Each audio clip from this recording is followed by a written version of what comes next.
In case you do not know, there will be a general election in the United Kingdom on the 4th of July. The polls are telling us that Keir Starmer will become the next prime minister and therefore move into Downing Street on the 5th of July. If the poll are to be believed, then Keir Starmer is going to become our new prime minister, and Yvette Cooper will be moving in as the next Home Secretary. Today, we are going to be talking about migration post-election and how the coming election would affect your migration plan. If you're a student or if you're anyone in the UK or anyone outside the UK who is interested in knowing how the next election would affect your migration plan, today's video is for you. I remain your one and only Francis. I am reporting from the Lunch Club headquarters in the United Kingdom. On this channel, we talk about migration and the day-to-day experiences of immigrants.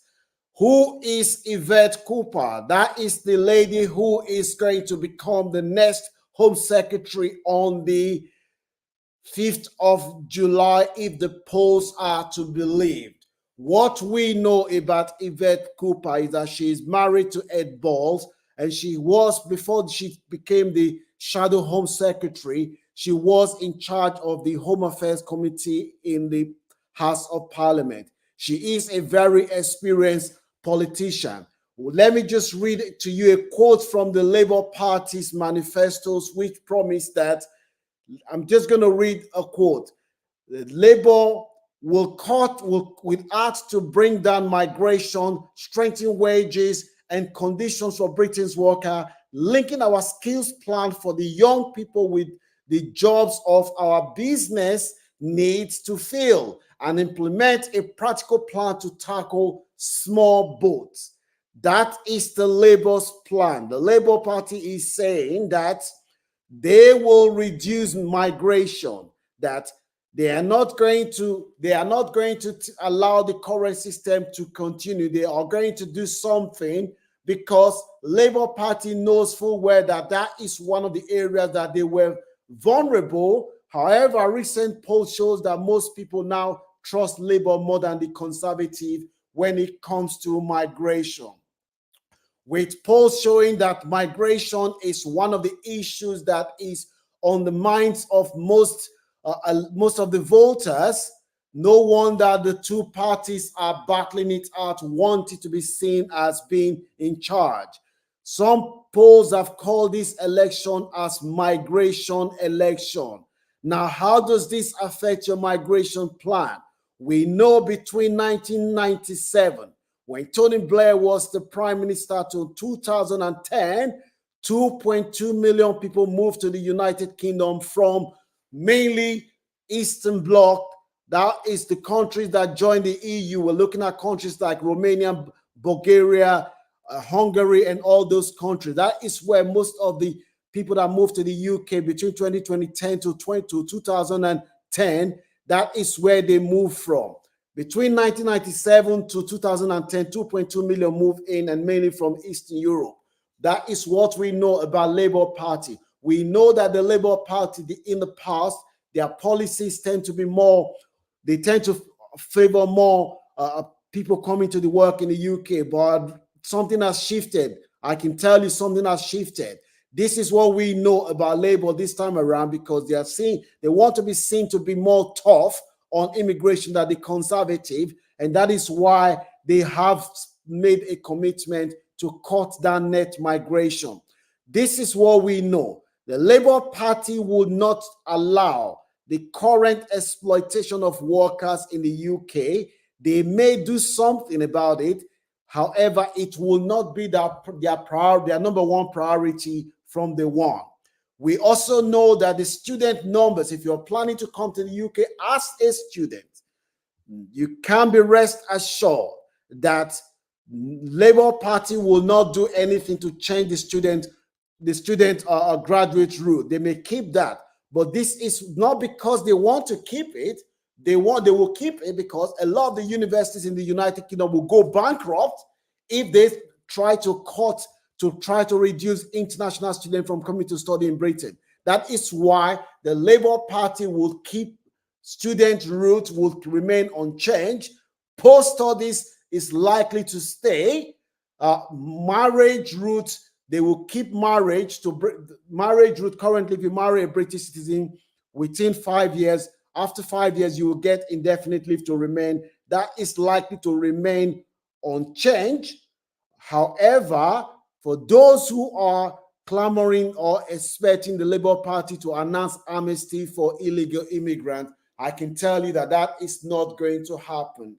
That is not going to happen, not because the Labour Party would not want to do it, but because that they know that they will be subject to unrelentless attack from the tabloid press, especially the right-wing press. The right-wing press will slaughter Keir Starmer, and he will not want to do that when they come into office. We also know that there will not be any changes to the current numbers of point-based immigration system.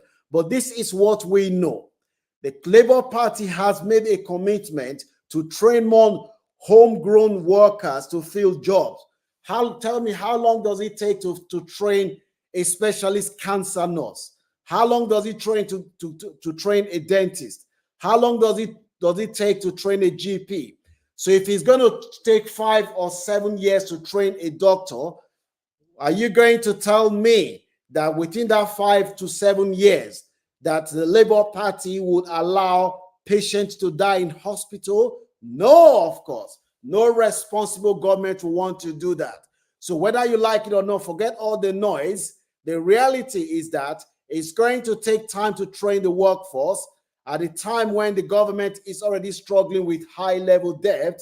A lot of the things that they are announcing when it comes to investment in workforce, they may not do it. Even if they want to do it, that will take time.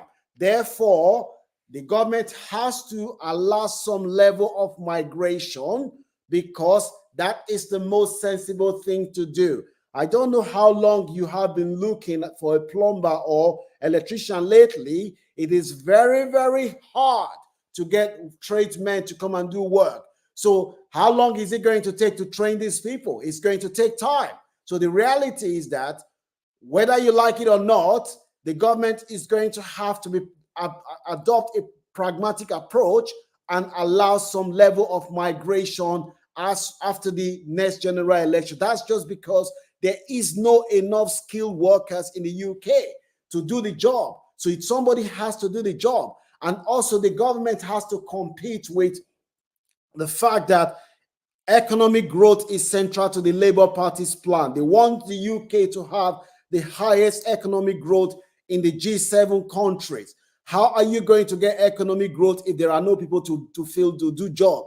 Would you get economic growth if there are no people, if companies have advertised position and there are no people to fill those vacancies and people are not paying taxes? No, you cannot get economic growth. So the reality is that there will still be some level of migration after the 4th of July. If you are a skilled worker who want to migrate to the UK legally, I can tell you, do not shave your plan. Forget all the noise. The reality is that there is no enough skilled workers in this country to do the job, and therefore the government has to make a decision. Either you leave job vacancies unfilled, which would cause damages to the economy, or you have to allow some level of migration. I think that the government needs to level up with the British public. I don't think the British public cares so much about having skilled workers coming to the country. I think it's the the low wage migration that is where the public have expressed concern. A lot of people do not care if they are doctors. As long as they can book doctor's appointment, they do not care if where the doctors come from, as long as the doctor is competent and can do the job. The same apply for most skilled work. So this is why I think that there will still be some level of migration after the next general election, and the student will still be able to come to the UK to do some work.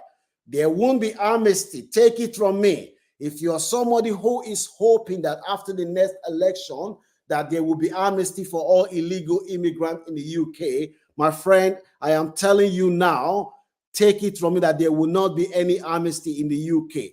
Like I said before, even if the government wanted to do it, they know that they will be annihilated by the tabloid press, and therefore it will be a political suicide to do such thing.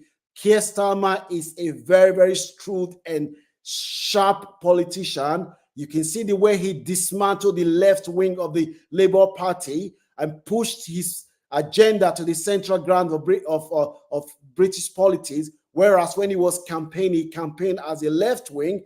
This was a gentleman who sat with Jeremy Corbyn when they wrote one of the most craziest manifesto to nationalize most of the public sector. And this is completely different from what he's doing today. So Keir is a smart guy. Keir will do what he thinks is best for him and what he thinks is, I hope, what is best for the country. I hope he will level up to the British public and tell them that they have to cope with some level of migration in the short term before he actually trains up the workforce that he wants to train. So if you're watching me from outside the UK now, you're planning to move to the UK legally, on this channel, we support legal migration. I can tell you that the door is not closed. You will still be able to move to the UK after the next election. The student route is still there and there won't be any changes. Let me know what your views are. Do you have a different views? Leave your comment in the comment section. If you're seeing value for what you're hearing so far, please give this video a like so that more people can see it, and consider subscribing to this channel and make sure you leave your comment. Do you think that after the next general election that it's just going to be a total blank on migration, as Nigel Farage has suggested that it's going to be total blank on migration except for critical work? The thing is that Labour Party have not been explicit with their plan, and you can understand why Keir Starmer has been vague, because he knows that migration is one of the areas where the Labour Party is vulnerable to attack, and this is why he has not been fully transparent. So leave your comment in the comment section. For those who want to come to the UK through the student route, the door is still going to be open for you. And those who want to come on the skilled workers route, the door is still going to be open, but not for care workers. Not for care workers. I think that for the kind of carers that will come into the UK will be, you'll be looking at things like skilled workers, like nurses will still be able to come to the UK. Occupational therapists, yes. Radiographer, yes, because as we speak today, the UK hasn't got enough specialist cancer nurse, and these are people that are vital to improving public outcome when it comes to health. So I think that those routes will still be open. Skilled workers like IT, the route will still be open. You'll still be able to come to the UK. For medical health workers like doctors, midwife, social workers, you will still be able to come to the UK after the election. Forget all this noise.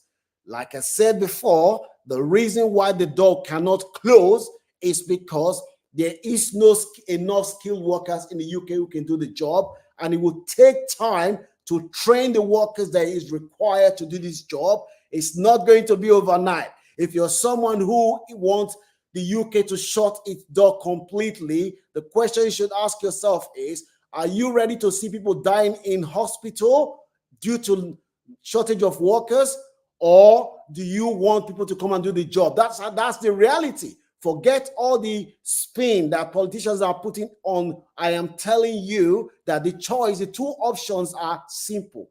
Either you allow skilled workers like nurses and doctors to come and work in the hospital, pending when the government train local people to do the job, which can take anything between 3 to 5 or 7 years, or people will die in hospital. And no sensible government would allow its citizens to die in hospital. So whether you like it or not, you have to live with having some level of migration after the next election. I do not think that is going to be as high as it has been in the last 4 years, because last year, the figure released shows that between March to April this year, over 700,000 people moved to the UK.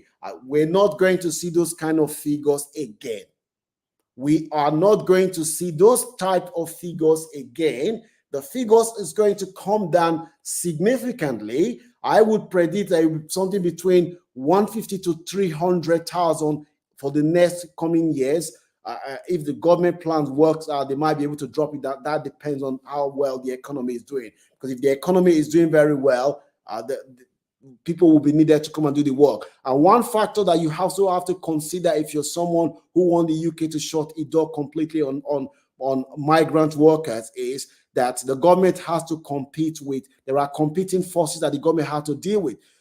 Business groups, they are very, very powerful lobby group. They tend to be more pro-migration. They want workers to come and do the job. And some of these people, they are the people that donate money to our political parties. That is the reality. They are some of the people that donate money to political parties. So political parties have a lot of interest to try to navigate, a lot of competing forces to try to navigate and try to satisfy. So it's not a very straightforward black and white situation as you might think. So this is our assessment. The Launch Club has not endorsed any party. Our position is that people from minority communities should not take this election for granted. We have been running campaign encouraging Commonwealth citizens who live in the UK legally to go and register to vote. Again, I want to appeal to your conscience. If you come from Commonwealth countries such as Nigeria, Ghana, Jamaica, Uganda, Kenya, Zimbabwe, South Africa, India, Pakistan, and any country that was colonized by Great Britain and speak English, including the new countries that recently joined Commonwealth countries such as Rwanda and Cameroon. As long as you live in Great Britain legally, I am pleading with you for the sake of your children, please go and vote. People have already started sending their vote by postal vote. Go and vote. The future of your children is at risk. Don't forget that before 1976, Black people could not rent homes in the UK. It was very common to see room to rent, no Black, no Irish, no dogs, until the Race Relations Act of 1976 was passed by the then Labour government led by Harold Wilson, passed that law. That was what led to the law made it illegal for anyone to be discriminated against on the basis of their race, gender, nationality when it comes to renting a home. If the people that came before you did not do anything, a lot of the things that you and I are enjoying and taking for granted, we won't be enjoying it. So I am pleading with you for the sake of your children to make sure you cast your vote if you live in the UK legally. Don't let anybody fool you. You do not need to be a British citizen to be able to vote in this country. Commonwealth, those of us that come from Commonwealth country, we have always been part and parcel of the British Empire, right from the First World War, Second World War. Our grandfathers, they came and died for this country. So don't let anybody tell you that you cannot vote in this country. You are entitled to vote in this country if you come from Commonwealth country. Go and vote for your conscience. Vote for the candidate that you know will bring, that will not victimize migrant, candidate that will act when you see the exploitation of immigrants, candidate that will unite, candidate that will not spread hate, candidate that will not bash immigrants for everything that is wrong. Make sure you cast your vote and don't forget you're voting for your children's future. So that is the update that we have for you today. Be rest assured, if you want to come to the UK, that the door is not closed. You will still be able to come to the UK. Don't forget to subscribe to this channel. Share this content with anyone that you know will benefit, and leave your comment in the comment section. I want to know what your views are, whether you think migration will come down after the next election or not. I'll see you soon. God bless. Make sure you share this video with your friends and family members and give this video a like so that more people can see it.